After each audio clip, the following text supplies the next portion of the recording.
हाँ बच्चों, हेडिंग डालिए। कक्षा 9 डेट डाल लीजिए आज की। कक्षा 9 विषय गणित, चैप्टर नंबर 1, संख्या पद्धति। संख्या पद्धति और टॉपिक है क्या हर का परिमेयीकरण करना। हर का क्या करना? हर का क्या करना? हर का परिमेयीकरण करना। तो आज इस टॉपिक में हम पढ़ेंगे किसी दी गई संख्या का परिमेयीकरण करते हैं। देखो भैया, हर का परिमेयीकरण करने का मतलब क्या होता है? परिमेयीकरण का मतलब होता है कि वर्गमूलों से संबंधित सार्वसमीकाएं का प्रयोग करके एक हम हर को किस रूप में परिवर्तित करेंगे? परिमेय संख्या के रूप में। मतलब कौन सी सार्वसमीका है? सार्वसमीका बेटा, ये जो कल मैंने आपको सूत्र पढ़ाए थे, इनको बोलते हैं सार्वसमीका। क्या बोलते हैं इनको? इन सार्वसमीकाओं का उपयोग करके हम हर को मुक्त करेंगे, अपरिमेय से उसको परिमेय बनाएंगे। आइए करते हैं एक सवाल पहला, उससे आपको समझ में आएगा कि इसका मतलब क्या है। मान लो कोई संख्या है x बराबर 1/√2, है कि नहीं है? अब आप देखिए, ऊपर की संख्या तो परिमेय है। क्या ऊपर की संख्या? परिमेय, क्योंकि ऊपर एक पूर्णांक बैठा है। क्या बैठा है? मगर नीचे की संख्या अपरिमेय है। क्या है नीचे की संख्या? तो अपरिमेय को परिमेय बनाएंगे। अपरिमेय को क्या बनाएंगे? कैसे बनाएंगे? सबसे पहले संख्या को लिखिए 1/√2, और जो इसका हर है, अगर हर में अकेले एक ही संख्या है तो जो संख्या है अपरिमेय उसी का ऊपर गुणा और उसी का, चलो ऊपर गुणा करोगे तो √2 गुणे 1 क्या हो जाएगा? √2। अरे एक किसी में संख्या में एक का गुणा करने से कोई फर्क नहीं आता।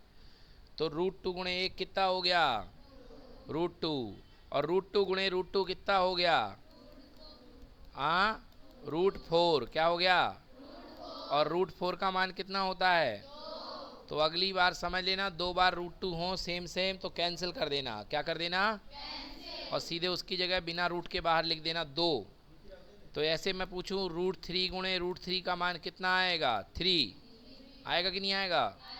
√5 गुणे √5 कितना आएगा? तो ये √2 गुणे √2 कितना हो गया? ये आ गया आपका उत्तर। आंसर हो गया 2/√2। अब हर को देखिए, हर क्या बचा? परिमेय कि अपरिमेय? हाँ, अब हर हो चुका है परिमेय। क्या हो चुका है? तो परिमेय बनाने की इस व्यवस्था को बोलते हैं परिमेयीकरण। क्या बोलते हैं? जी हाँ, इसको बोलते हैं परिमेयीकरण। ठीक है? यस, इंग्लिश में इसे कहते हैं रेशनलाइजेशन। चलिए अगला सवाल देखिए। अगला सवाल है 1/2 + √3। अगला सवाल है 1/2 + √3। बोलिए हाँ या ना। अब हर में अकेले दो लोग, अब हर में अकेला नहीं है। पिछले बार अकेला था। बोलो हाँ या ना। इस बार दो हैं, तो क्या करेंगे? इसके विपरीत चिन्ह से, प्लस का विपरीत चिन्ह क्या होता है? माइनस। तो प्लस का विपरीत चिन्ह माइनस होता है, तो ऊपर 2 - √3 और नीचे भी 2 - √3। ऊपर और नीचे इसका गुणा भाग कर देंगे। कर देंगे? हाँ, 2 - √3 का गुणा 1 के साथ करने पर कोई परिवर्तन नहीं आएगा, और नीचे बन जाएगा 2 + √3 गुणे 2 - √3। क्लियर कि नॉट क्लियर? अब सार्वसमीका की याद करो। सार्वसमीका होती है a + b a - b बराबर a² - b²। तो ऊपर हो गया 2 - √3, नीचे a का स्क्वायर, 2 का स्क्वायर कितना हो जाएगा? 4। 2 का स्क्वायर माइनस b की जगह कौन है? √3। b की जगह कौन है? का स्क्वायर। 2 - √3 ऊपर बनेगा। बोलो 2 का स्क्वायर कितना हुआ? और √3 का स्क्वायर कितना हुआ? अभी बताया है ना, रूट से स्क्वायर कैंसिल हो जाता है। तो ऊपर बचा 2 - √3, और 4 में से 3 गया कितना? एक का भाग देने से कोई परिवर्तन नहीं होता, और एक का गुणा करने से भी कोई परिवर्तन नहीं होता। तो वही का वही लिख दो, उत्तर आएगा 2 माइनस रूट 3। आ गया समझ में? ये उत्तर आ गया 2 माइनस रूट 3। क्लियर?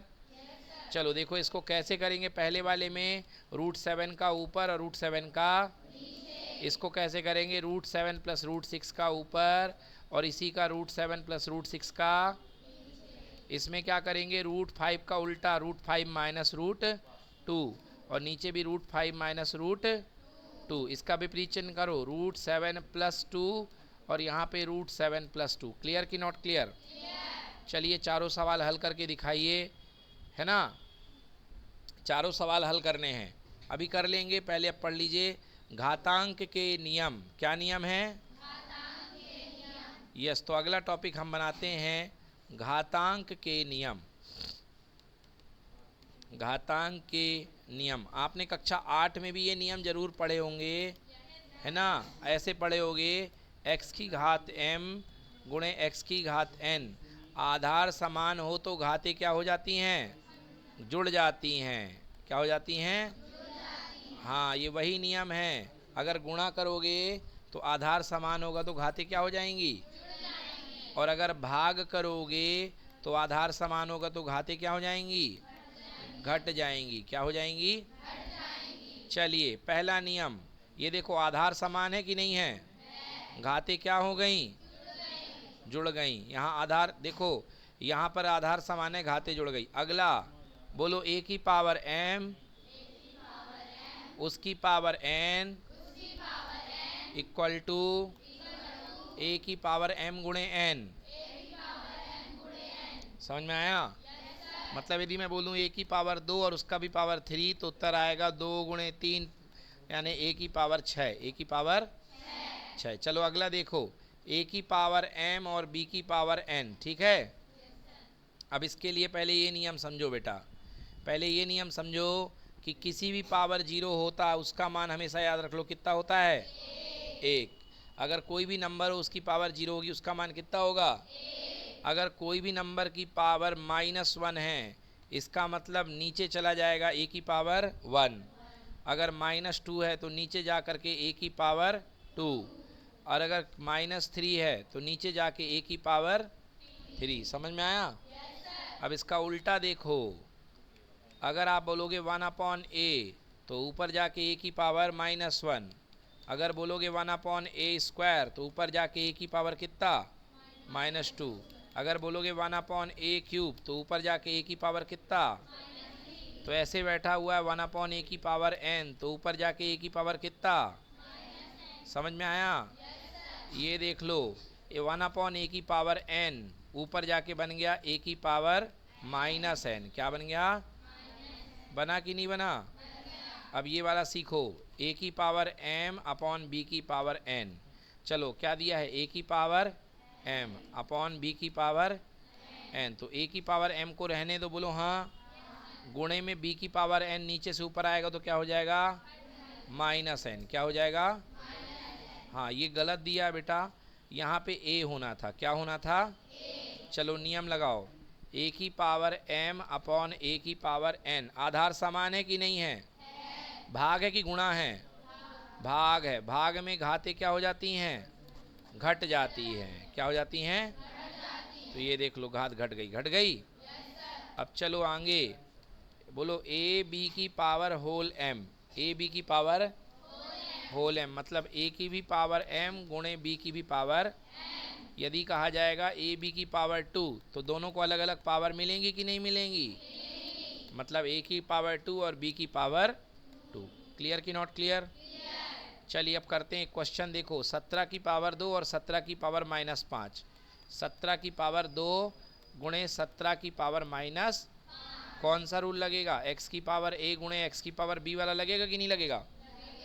आधार समान हो तो घातें क्या हो जाती हैं? जुड़ जाती हैं। तो यहाँ पे बनेगा 17 की घात 17 की पावर, बोलो पहली घात क्या है? 2 है, बीच में प्लस, दूसरी घात क्या? -5 है। तो बन गया 17 की पावर 2 -5। 17 की पावर कितना? -3। 17 की पावर 3। तो ये देखो उत्तर क्या है, 17 की पावर माइनस, और बटे में लिखना है तो 1/17 की पावर कितना, 3। क्योंकि ऋणात्मक पावर ऊपर से नीचे आती है तो धनात्मक में बदल जाती है। क्लियर हुआ? कोई दिक्कत? चलिए अब करने हैं हमको सारे के सारे सवाल। यहाँ पर हमारा अभ्यास पूरा हो जाता है, बट अब इसके हम सवाल करने जा रहे हैं। तो हमने यहाँ तक तो कर लिया ना। चलिए पहले इसको नोट कर लें, फिर इसके बाद सवाल करेंगे।